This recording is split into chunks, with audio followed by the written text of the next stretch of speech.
નમસ્કાર મિત્રો, સ્વાગત છે તમારું બધાનું દેશ અને દુનિયાના સૌથી પહેલા સમાચાર મેળવવા માટે વિડીયોના અંત સુધી બન્યા રહેજો। અને તેની પહેલાં જો તમે અમારી યુટ્યુબ ચેનલ પર ન હોય તો ચેનલને ખાસ સબસ્ક્રાઈબ કરવાનું ના ભૂલતા। પ્રથમ સમાચાર વિશે વાત કરીએ તો સરકારે પાક નુકસાન સહાયને લઈને સૌથી મોટી જાહેરાત કરી દીધી છે। ત્યારે ગુજરાતના કૃષિ મંત્રી જીતુભાઈ વાઘાણીએ મિત્રો 19 અને 20 તારીખે ગુજરાતમાં ભારે વાવાઝોડાને કારણે ખેડૂતોને જે કંઈ પણ નુકસાન થયું છે તેની સહાય આપવાની જાહેરાત કરી છે। ત્યારે ગુજરાતમાં છેલ્લા કેટલાક દિવસોથી બદલાયેલા હવામાનને લઈને કમોસમી વરસાદ, ભારે પવન અને વાવાઝોડા સાથે આવ્યો, જેને કારણે છેલ્લે કેટલીક કલાકોની અંદર ગુજરાત રાજ્યના ખેડૂતોને ભારે નુકસાન ગયું છે।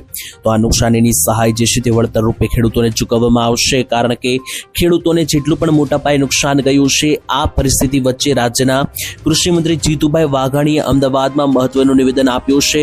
તેમણે જણાવ્યું છે કે રાજ્યમાં ભારે પવન અને વરસાદને કારણે થયેલા નુકસાનનો અંદાજ મેળવવા માટે કૃષિ વિભાગને તપાસના આદેશો આપી દેવામાં આવ્યા છે। કૃષિ મંત્રી જીતુભાઈ વાઘાણીએ જણાવ્યું કે ક્લાઇમેટ ચેન્જ એટલે કે હવામાન બદલવાને કારણે રાજ્યના અનેક વિસ્તારોની અંદર કમોસમી વરસાદ અને જોરદાર પવન, વાવાઝોડું ફૂંકાયું હતું। આ કુદરતી આફતોને કારણે ખેડૂતોને ઊભા પાકો બરબાદ થયા છે અને ખેડૂતોને જેટલું પણ નુકસાન થયું છે તો એનો જે છે તે સૌથી પહેલા સરકાર સર્વે કરીને એક રિપોર્ટ બનાવશે અને આ જે રિપોર્ટ તૈયાર કરવામાં આવશે તેની અંદર અસરગ્રસ્ત વિસ્તારોમાં નુકસાનીનો સર્વે કરવાની સૂચના પણ આપી દેવામાં આવી છે। અને જ્યાં સર્વે કરવામાં આવશે ત્યાર પછી ક્યાં કેટલું નુકસાન થયું તેનો રિપોર્ટ બનાવવામાં આવશે અને રિપોર્ટ જે બનશે ત્યાર પછી સરકાર જે છે તે નિયમ અનુસાર ખેડૂતોને સહાય કરવા અંગે યોગ્ય વિચાર કરશે, યોગ્ય નિર્ણય લેશે તેવી જાહેરાત કૃષિ મંત્રી જીતુભાઈ વાઘાણીએ કરી। ત્યાર પછીના મહત્વના સમાચાર વિશે વાત કરીએ તો વરસાદના બીજા રાઉન્ડ માટે તૈયાર રહેજો, સૌથી મોટા સમાચાર આવી રહ્યા છે। ત્યારે ગુજરાતમાં 19 અને 20 તારીખ દરમિયાન ગુજરાતના ઘણા બધા ભાગોમાં ભારે વરસાદ અને માવઠા જોવા મળ્યા। ત્યાર પછી મિની વાવાઝોડું જે જોવા મળ્યું, ત્યાર પછી હવે ફરી એકવાર 25 અને 26 તારીખ દરમિયાન ગુજરાતમાં વાવાઝોડું જોવા મળી શકે, કારણ કે ગુજરાતમાં મિત્રો નવી આગાહી કરવામાં આવી છે। અંબાલાલ પટેલ અને જુદા જુદા નિષ્ણાંતો તરફથી અગાઉ પણ આગાહી દર્શાવવામાં આવી હતી કે 25 અને 26 તારીખ દરમિયાન ગુજરાતમાં ભારે વરસાદ ફરીથી જોવા મળશે। તો મિત્રો આ જે આગાહી હતી તેને લઈને સિસ્ટમ ચેક કરતા અમને જાણવા મળ્યું છે કે આગાહી 99% સાચી પડશે। તો ખેડૂતો ફરી એકવાર જે છે તે વાવાઝોડાને કારણે અથવા વરસાદને કારણે કોઈ મોટું નુકસાન ના જાય માટે અગાઉ તૈયારી કરીને રાખજો, કારણ કે 25 અને 26 તારીખ વળી પાછા હવામાનમાં મોટા પલટાઓ જોવા મળી શકે અને ખેડૂતોને પાછું નુકસાન જઈ શકે। તો અત્યારે ભર ઉનાળે મિત્રો જાણે ચોમાસું જામ્યું હોય એમ એક પછી એક નવી નવી સિસ્ટમો આવી રહી છે, તેવી રીતના અત્યારે સિસ્ટમ જે છે તે પાકિસ્તાન ઉપર વેસ્ટર્ન ડિસ્ટર્બન્સની પહોંચી છે અને એ જ સિસ્ટમ જે છે તે હવે ગણતરીની કલાકોમાં એટલે કે 25 અને 26 તારીખ પહેલા જે છે તે ગુજરાત રાજ્યની અંદર એન્ટ્રી લેશે અને ગુજરાતમાં માવઠા ભૂકા બોલાવી દેશે। ત્યાર પછીના મહત્વના સમાચાર વિશે વાત કરીએ તો યુદ્ધને લઈને ગુજરાતમાં ઉદ્યોગો જે છે તે અટક્યા। જ્યાં મિત્રો યુદ્ધની વાત તો આપણે કરી, પરંતુ યુદ્ધની અસર સૌથી વધારે તો ગુજરાતમાં શરૂ થઈ ગઈ છે, કારણ કે આખા ભારતમાં ગુજરાત દેશમાં જે છે તે ઘણા બધા ઉદ્યોગો અને વ્યવસાયો મિત્રો ચાલે છે અને આ બધા વ્યવસાય અને ઉદ્યોગોને સૌથી મોટો ફટકો પડ્યો છે। બે મુખ્ય કારણ છે તેના વિશે વાત કરીએ તો ગુજરાતના સૌથી મોટા 3 ઉદ્યોગ છે। પહેલો ખેતી ઉદ્યોગ, બીજો હીરા ઉદ્યોગ અને ત્રીજો છે કાપડ માર્કેટ એટલે કે ટેક્સટાઇલ ઉદ્યોગ। ત્યારે મિત્રો સૌથી મોટો ફટકો પડ્યો છે ટેક્સટાઇલ માર્કેટમાં, કારણ કે ટેક્સટાઇલ માર્કેટમાં કાપડ ઉપર ડિઝાઇન બનાવવા માટે ગેસની જરૂરિયાત પડે છે, મશીન વાપરવા માટે, અને ગેસની અછતને કારણે મિત્રો મશીનો બંધ થયા છે, જેથી ટેક્સટાઇલ માર્કેટમાં મંદીની માહોલ શરૂ થઈ ગયો છે। ત્યારે બીજી બાજુ હીરા ઉદ્યોગની અંદર પણ મિત્રો યુદ્ધ ચાલતું હોવાને કારણે અસર દેખાવા લાગી છે, કારણ કે સુરત અને ગુજરાતના જે હીરા ઉદ્યોગ છે તેના હીરાઓ જે છે તે મિત્રો બહાર એક્સપોર્ટ થઈને દુબઈ અને બેલ્જિયમ જેવા દેશોમાં જાય છે, પરંતુ યુદ્ધની અસરના ભાગરૂપે મિત્રો હીરાની નિકાસ અટકી ગઈ છે, જેથી હીરા ઉદ્યોગમાં પણ મંદીનો માહોલ યથાવત જોવા મળી રહ્યો છે। અને રહી વાત ખેતી ઉદ્યોગની, તો મિત્રો યુદ્ધને કારણે જે રસ્તાઓ બંધ થયેલા છે જેનાથી ખેતીના પાકોની લેવડ દેવડ પણ જઈ શકતી નથી, જેથી ખેતી ઉદ્યોગમાં પણ ભારે ફટકો યુદ્ધને કારણે પડ્યો। તો ગુજરાતના મુખ્ય 3 ઉદ્યોગો ખેતી, હીરા ઉદ્યોગ અને ટેક્સટાઇલ માર્કેટ યુદ્ધને કારણે અટકી રહ્યા છે। ત્યાર પછીના સૌથી મોટા સમાચાર વિશે વાત કરીએ તો યુદ્ધના કારણે લોકડાઉન જેવી પરિસ્થિતિ જોવા મળશે કે નહીં તેને લઈને સૌથી મોટા સમાચાર છે। ત્યારે વર્ષ 2020ની અંદર કોરોનાને કારણે મિત્રો લોકડાઉન લાગ્યું અને દુનિયા બંધ થઈ હતી, તેને 6 વર્ષ આજે પૂરા થયા। ત્યારે મિત્રો 6 વર્ષ બાદ શું ફરી એકવાર ગુજરાત અને ભારત દેશની અંદર લોકડાઉન લાગી શકે કે નહીં, કારણ કે યુદ્ધ મિત્રો ચાલી રહ્યું છે મધ્ય એશિયામાં, તેને કારણે આખા વિશ્વમાં લોકડાઉન જેવી પરિસ્થિતિ જે છે તે ચાલી રહી છે। ખાસ કરીને મિત્રો તમને જણાવીએ તો આજથી 6 વર્ષ પહેલા કોરોનાને કારણે પ્રમાણે જ્યારે લોકડાઉન લાગ્યું હતું એ લોકડાઉનનું કારણ હતું આરોગ્યને કારણે, એટલે કે રોગને કારણે લોકડાઉન લગાવવામાં આવ્યું હતું.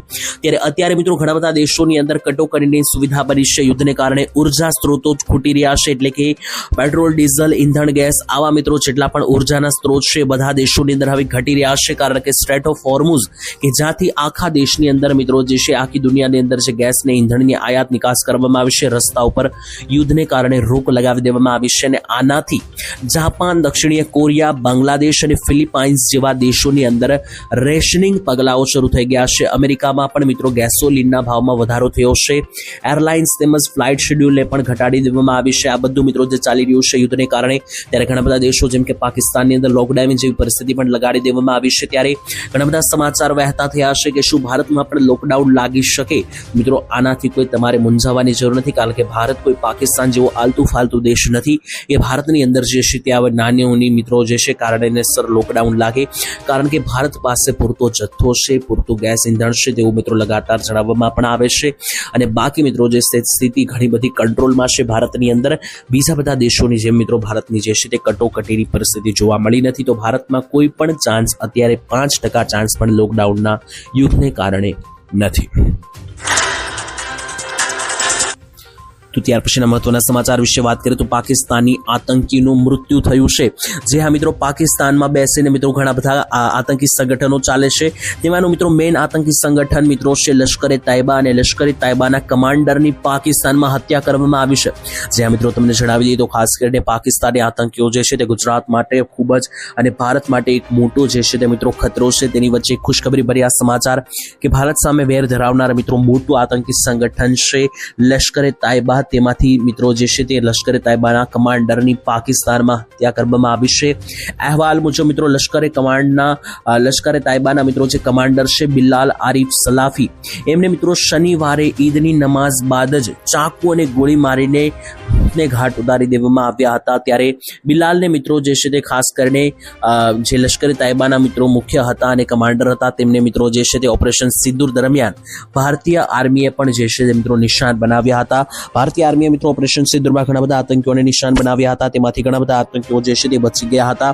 અને એમાંના મિત્રો આ એક આતંકી હતા લશ્કરે તૈયબાના કે જેમને જે ભારતીય આર્મીથી બચ્યા હતા. તે ગઈકાલે જે છે તે મિત્રો મોટા સમાચાર સામે આવ્યા કે પાકિસ્તાનમાં તેમની હત્યા કરવામાં આવી, કે જેથી ભારતમાં ખુશખબરી ભર્યા સમાચાર કે આતંકી ઘટનાઓ ઘટી શકે. ત્યાર પછીના મહત્વના સમાચાર વિશે વાત કરીએ તો પતિ પત્નીને 10,000 રૂપિયાની સહાય આપવામાં આવશે.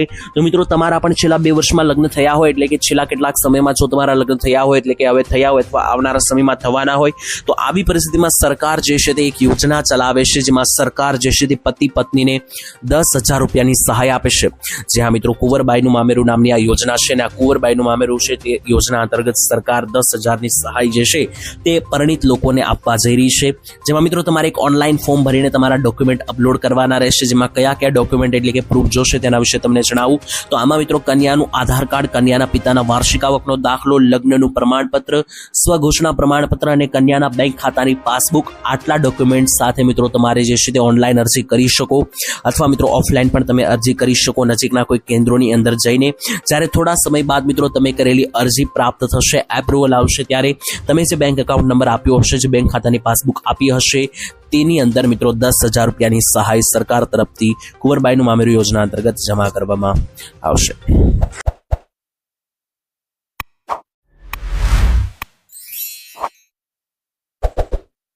તમને આ વિડીયો સારો લાગ્યો હોય તો તમારા મિત્રો સુધી શેર કરજો, અને તમે ક્યાંથી વિડીયો જોવો છે તે કોમેન્ટમાં કરજો. તો મળીએ કાલે હવામાન વિભાગના નવા વિડીયો સાથે. જય દ્વારકાધીશ.